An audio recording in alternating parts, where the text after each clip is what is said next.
Hello and welcome back to CTI Group's channel. On the 11th of April, Christine Duffy, president of Carnival Cruise Line, was featured in a news interview, answering several questions about when Carnival hopes to start sailing again, and how cruise lines are responding to the CDC's conditional sail order. Duffy explains how cruise lines are expecting more communication from the CDC, so that more information will be provided. Before we get to the interview, don't forget to subscribe to our channel and hit the notification bell so you can stay up to date with everything happening in the cruise industry, and leave a like and comment while you're at it. Now let's see what Duffy has to say. We launch today into the controversy over cruising, with so much at stake for South Florida. This week, Florida, via Governor Ron DeSantis, sued the CDC over new cruising guidelines and also lack of a restart date. At Port Miami on Friday afternoon, a wide array of bipartisan elected officials, cruise line executives, union leaders all gathered to speak with one voice about the need to start cruising again, hopefully by July. And one Miami-based cruise line is threatening to possibly start sending its ships out from ports in other more receptive countries. That cruise line is Carnival, with its world headquarters right here in Miami. Christine Duffy is the president, and she is with us, as you see, live. Christine Duffy, welcome. Great to have you. Christine, welcome. We are glad to see you. Good morning. Thank you for having me. Okay, it's great to have you here. All right, let's begin with sort of the most basic question, which is, on Friday afternoon, you and your contemporaries from every other major cruise line said, we need to get our ships back out there. We need to get back to work. 60,000 or so workers directly, indirectly affected here in South Florida at Port Miami. How are you going to do that by July? Well, that's really why we are engaging and so appreciative of the bipartisan support that we're receiving to restart cruising. So that's really the ask at this point, and we are engaging with our federal government as well as the CDC to lift the current conditional sail order that was issued last October. That came with, Christine Duffy, a number of stipulations, if you will. The CDC is, in sort of a public sense, framing what it thinks is a healthy way, a safe way to start cruising. And this Friday gathering was kind of a blowback to that.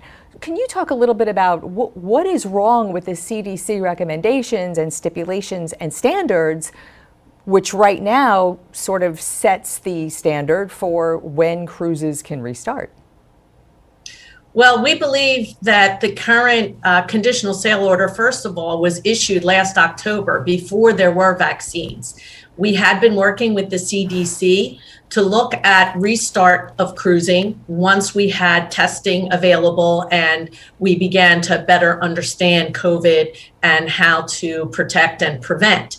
We have been sailing in other parts of the world since last June. Over 400,000 people have taken cruises everywhere but the US. So right now, the conditional sail order does not reflect vaccines, and there's also a great deal of information that has not yet been communicated to the cruise lines, from what will be required for test cruises, what kind of testing may be required. So we really just don't have the details or transparency or engagement with CDC that we need to begin sailing by this summer, which is such an important season for the cruise industry and for vacationers. Yeah, Christine Duffy, you seem to be saying the CDC is sort of dragging its feet, not going as fast as you and the cruise industry would like. Is that accurate?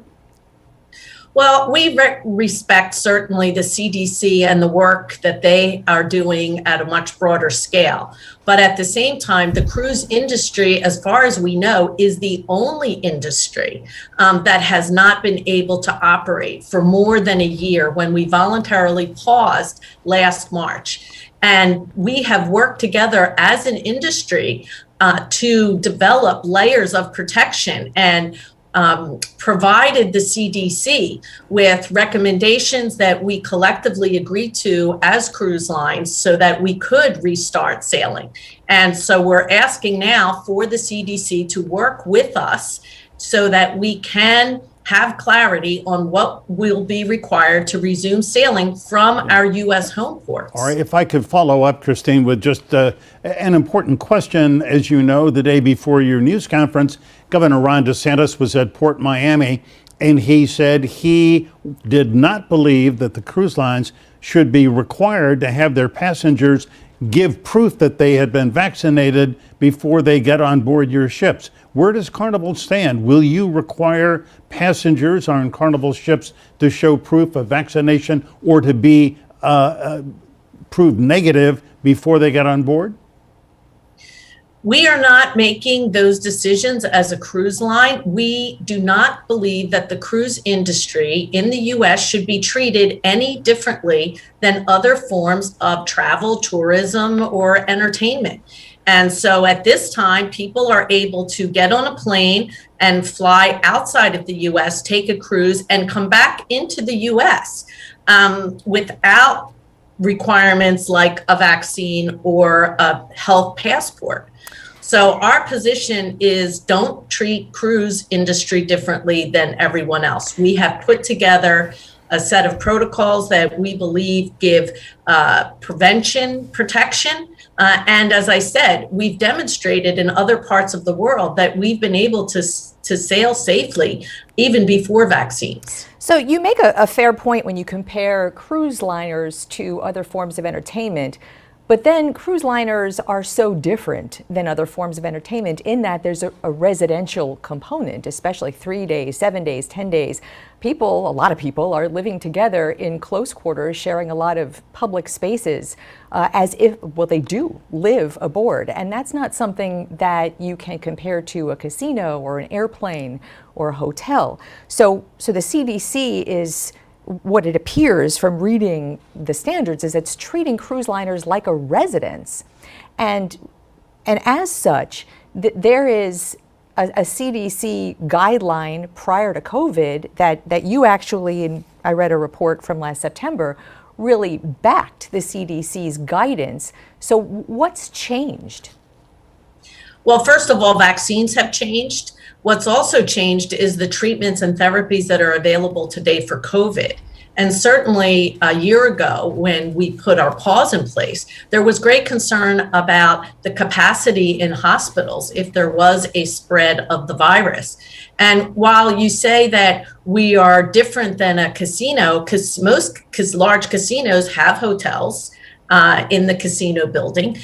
People are gathered together. And we have addressed some of those concerns around crowding by saying that we will limit our capacity at the point of restart so that we will be able to support any physical distancing requirements that are needed.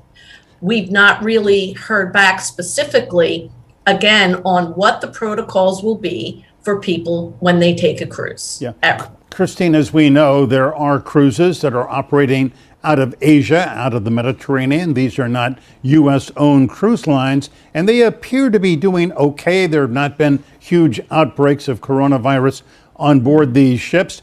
If you find the CDC to be so recalcitrant and so difficult, would Carnival consider basing more of its ships in other countries? Well, I've always said Carnival Cruise Line is America's cruise line. We sail from 14 U.S. home ports around the U.S. A large percentage of our guests actually drive to their cruise vacation and can do so in 5 hours or less. So we really do not want to have to move our ships out of U.S. home ports. There are several cruise lines that have already begun doing that because at some level, we will have no choice if we can't gain clarity and alignment on what it will take to restart cruising from the U.S. But what doesn't make sense is that somebody can get on a plane, book a cruise out of the Caribbean for June, fly to that cruise, take the cruise, and come right back into the U.S. Carnival has 14 home ports, its world headquarters in Miami. Why aren't the ships themselves registered in the United States? Well, the cruise industry is we are registered, our ships are registered in various countries. That's been the way that the cruise industry has always operated, because we move around in international waters. And so our regulation comes under the International Maritime Organization. Yeah, very briefly, Christine, let me ask you, Governor DeSantis is suing the CDC. Does Carnival support that lawsuit by the state of Florida? Well, that is really up to the governor. We appreciate Governor DeSantis's support, and I think his frustration, because we do have a sense of urgency that we need clarity in order to restart sailing if we're going to be able to do so this summer. And so we know that there are other governors, there are other places, the state of Alaska. The governor there has also announced that they are looking into a lawsuit, because in Alaska, most of the tourists that they get come by cruise ships. Yeah. So this is not limited to Florida. Florida, and certainly South Florida, is the cruise capital of the world, where we have more ships and more guests that are embarking here. And it is tied to many, many jobs in this community. And so putting the cruise lines aside, I think the focus and the concern that the governor and other representatives who you saw Friday at the Port of Miami is that we need to get people back to work here. And that's why we are asking at this time. We heard you, and we heard them loud and clear at the port on Friday. Christine Duffy, great to speak with you, and good luck with getting your ships back at sea again. Thanks so much. Thank you. Thank you to Christine Duffy for answering all those questions. It is always good to know that there is a lot going on behind the scenes between the cruise lines and the CDC. But it is also clear to see that much more discussion will take place between the two. Hopefully ships will be able to sail out of America again soon. That's it for this video. We hope you have a great day.